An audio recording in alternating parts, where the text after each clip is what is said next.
Capítulo 12.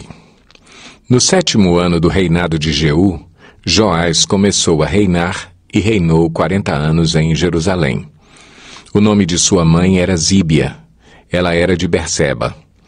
Joás fez o que o Senhor aprova durante todos os anos em que o sacerdote Joiada o orientou. Contudo, os altares idólatras não foram derrubados. O povo continuava a oferecer sacrifícios e a queimar incenso neles. Joás ordenou aos sacerdotes: reúnam toda a prata trazida como dádiva sagrada ao templo do Senhor. A prata recolhida no recenseamento, a prata recebida de votos pessoais e a que foi trazida voluntariamente ao templo. Cada sacerdote recolha a prata de um dos tesoureiros para que seja usada na reforma do templo. Contudo, no 23º ano do reinado de Joás, os sacerdotes ainda não tinham feito as reformas. Por isso o rei Joás chamou o sacerdote Joiada e os outros sacerdotes e lhes perguntou: por que vocês não estão fazendo as reformas no templo?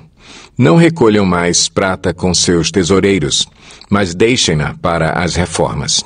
Os sacerdotes concordaram em não mais receberem nenhuma prata do povo e em não serem mais os encarregados dessas reformas. Então o sacerdote Joiada pegou uma caixa, fez um furo na tampa e colocou-a ao lado do altar, à direita de quem entra no templo do Senhor. Os sacerdotes que guardavam a entrada colocavam na caixa toda a prata trazida ao templo do Senhor. Sempre que havia uma grande quantidade de prata na caixa, o secretário real e o sumo sacerdote vinham, pesavam a prata trazida ao templo do Senhor e a colocavam em sacolas. Depois de pesada, entregavam a prata aos supervisores do trabalho no templo. Assim, pagavam aqueles que trabalhavam no templo do Senhor: os carpinteiros e os construtores, os pedreiros e os cortadores de pedras. Também compravam madeira e pedras lavradas para os concertos a serem feitos no templo do Senhor e cobriam todas as outras despesas. A prata trazida ao templo não era utilizada na confecção de bacias de prata, cortadores de pavio, bacias para aspersão, cornetas ou quaisquer outros utensílios de ouro ou prata para o templo do Senhor.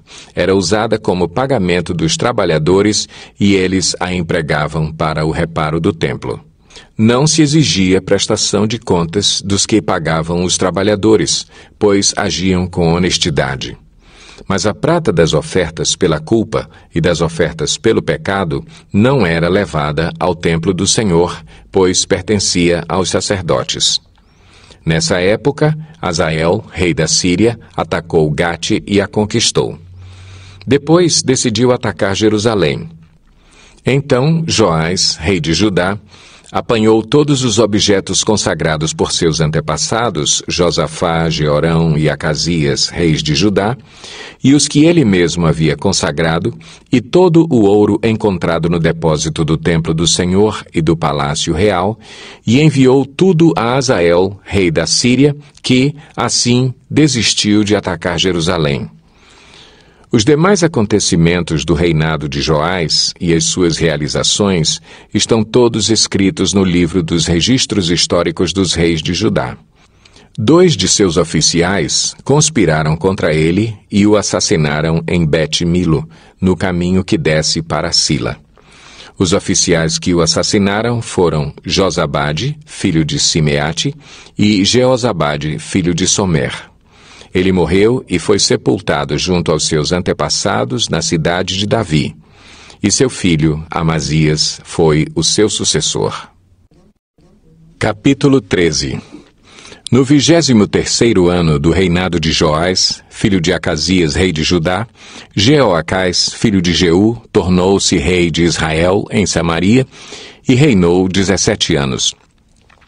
Ele fez o que o Senhor reprova, seguindo os pecados que Jeroboão, filho de Nebate, levara Israel a cometer, e não se afastou deles. Por isso, a ira do Senhor se acendeu contra Israel, e, por longo tempo, ele os manteve sob o poder de Hazael, rei da Síria, e de seu filho Ben-Hadad. Então Jeoacás buscou o favor do Senhor, e este o atendeu, pois viu quanto o rei da Síria oprimia Israel. O Senhor providenciou um libertador para Israel, que escapou do poder da Síria.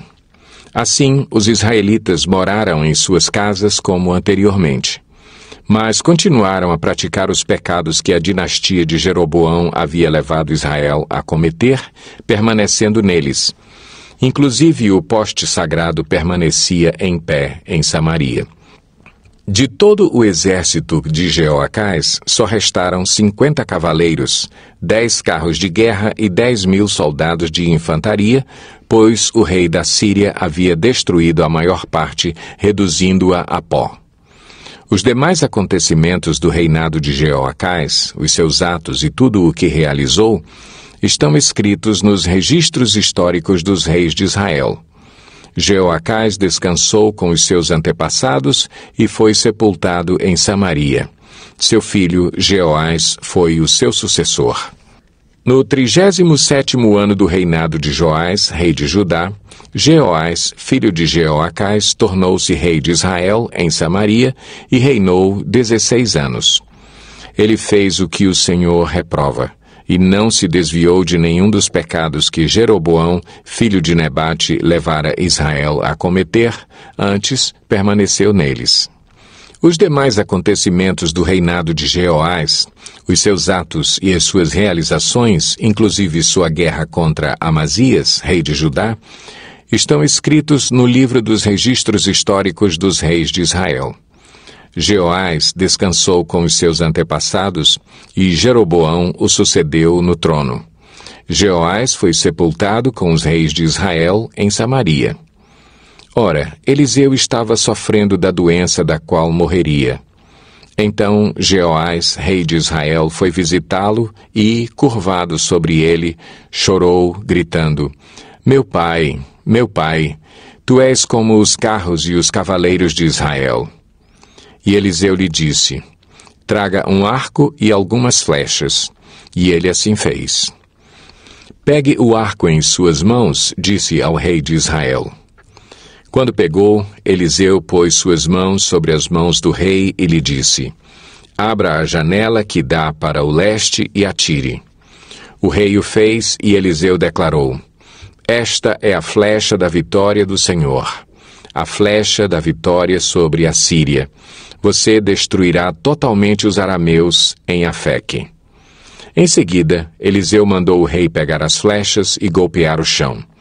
Ele golpeou o chão 3 vezes e parou. O homem de Deus ficou irado com ele e disse: você deveria ter golpeado o chão 5 ou 6 vezes. Assim iria derrotar a Síria e a destruiria completamente. Mas agora você a vencerá somente 3 vezes. Então Eliseu morreu e foi sepultado. Ora, tropas moabitas costumavam entrar no país a cada primavera. Certa vez, enquanto alguns israelitas sepultavam um homem, viram de repente uma dessas tropas. Então jogaram o corpo do homem no túmulo de Eliseu e fugiram. Assim que o cadáver encostou nos ossos de Eliseu, o homem voltou à vida e se levantou. Hazael, rei da Síria, oprimiu os israelitas durante todo o reinado de Jeoacás. Mas o Senhor foi bondoso para com eles, teve compaixão e mostrou preocupação por eles, por causa da sua aliança com Abraão, Isaque e Jacó. Até hoje ele não se dispôs a destruí-los ou a eliminá-los de sua presença. E Hazael, rei da Síria, morreu, e seu filho Ben-Hadad foi o seu sucessor. Então Jeoás, filho de Jeoacás, conquistou de Ben-Hadad, filho de Hazael, as cidades que em combate Hazael havia tomado de seu pai Jeoacás. 3 vezes Jeoás o venceu e assim reconquistou aquelas cidades israelitas. Capítulo 24. Joás tinha 7 anos de idade quando se tornou rei e reinou 40 anos em Jerusalém. O nome de sua mãe era Zíbia, ela era de Berseba. Joás fez o que o Senhor aprova enquanto viveu o sacerdote Joiada. Este escolheu para Joás 2 mulheres, e ele teve filhos e filhas. Algum tempo depois, Joás decidiu fazer reparos no templo do Senhor. Ele reuniu os sacerdotes e os levitas e lhes disse: vão às cidades de Judá e recolham o imposto devido anualmente por todo o Israel para fazer reparos no templo de seu Deus. Vão agora mesmo. Os levitas, porém, não agiram imediatamente. Por isso o rei convocou Joiada, o sumo sacerdote, e lhe perguntou: por que você não exigiu que os levitas trouxessem de Judá e de Jerusalém o imposto determinado por Moisés, servo do Senhor, e pela Assembleia de Israel para a tenda da Arca da Aliança? De fato, Atalia, aquela mulher ímpia, e os seus filhos tinham arrombado o templo de Deus e tinham até usado os seus objetos sagrados para cultuar os Baalins. Então, por ordem do rei, fizeram uma caixa e a colocaram do lado de fora, à entrada do templo do Senhor. Fez-se a seguir uma proclamação em Judá e em Jerusalém para que trouxessem ao Senhor o imposto que Moisés, servo de Deus, havia exigido de Israel no deserto. Todos os líderes e todo o povo trouxeram com alegria as suas contribuições, colocando-as na caixa até enchê-la. Sempre que os levitas levavam a caixa até os supervisores do rei, e estes viam que havia muita prata, o secretário real e o oficial do sumo sacerdote esvaziavam-na e a levavam de volta. Fazendo isso regularmente, ajuntaram uma grande quantidade de prata. O rei e Joiada entregavam essa prata aos homens que executavam os trabalhos necessários no templo do Senhor. Eles contratavam pedreiros, carpinteiros e também operários que trabalhavam em ferro e em bronze para restaurarem o templo do Senhor. Os homens encarregados do trabalho eram diligentes, o que garantiu o progresso da obra de reforma. Eles reconstruíram o templo de Deus de acordo com o modelo original e o reforçaram. Quando terminaram, trouxeram o restante da prata ao rei e à Joiada, e com ela foram feitos utensílios para o templo do Senhor, utensílios para o serviço e para os holocaustos, além de tigelas e outros objetos de ouro e de prata. Enquanto Joiada viveu, holocaustos foram apresentados continuamente no templo do Senhor. Joiada morreu, com idade avançada, com 130 anos. Foi sepultado com os reis na cidade de Davi, em atenção ao bem que havia feito em Israel em favor de Deus e do seu templo. Depois da morte de Joiada, os líderes de Judá foram falar com o rei e lhe prestaram reverência, e ele aceitou o que disseram. Então abandonaram o templo do Senhor, o Deus dos seus antepassados, e prestaram culto aos postes sagrados e aos ídolos. Por culpa deles, a ira de Deus veio sobre Judá e Jerusalém. Embora o Senhor tivesse enviado profetas ao povo para trazê-los de volta para ele, e os profetas tivessem testemunhado contra eles, o povo não quis ouvi-los. Então, o Espírito de Deus apoderou-se de Zacarias, filho do sacerdote Joiada. Ele se colocou diante do povo e disse: isto é o que Deus diz. Por que vocês desobedecem aos mandamentos do Senhor? Vocês não prosperarão. Já que abandonaram o Senhor, ele os abandonará. Mas alguns conspiraram contra ele e, por ordem do rei, apedrejaram-no até a morte no pátio do templo do Senhor. O rei Joás não levou em conta que Joiada, pai de Zacarias, tinha sido bondoso com ele e matou o seu filho. Este, ao morrer, exclamou: veja isto o Senhor, e faça justiça. Na virada do ano, o exército arameu marchou contra Joás, invadiu Judá e Jerusalém, matou todos os líderes do povo e enviou para Damasco, ao seu rei, tudo o que saqueou. Embora o exército arameu fosse pequeno, o Senhor entregou nas mãos dele um exército muito maior por Judá ter abandonado o Senhor, o Deus dos seus antepassados. Assim, o juízo foi executado sobre Joás. Quando os arameus foram embora, deixaram Joás seriamente ferido. Seus oficiais conspiraram contra ele porque ele tinha assassinado o filho do sacerdote Joiada e o mataram em sua cama.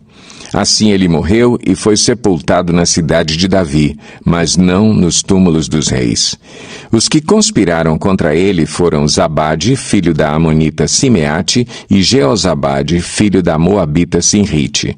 Quanto a seus filhos, às muitas profecias a seu respeito e ao relato da restauração do templo de Deus, tudo está escrito nas anotações dos livros dos reis. E seu filho Amazias foi o seu sucessor.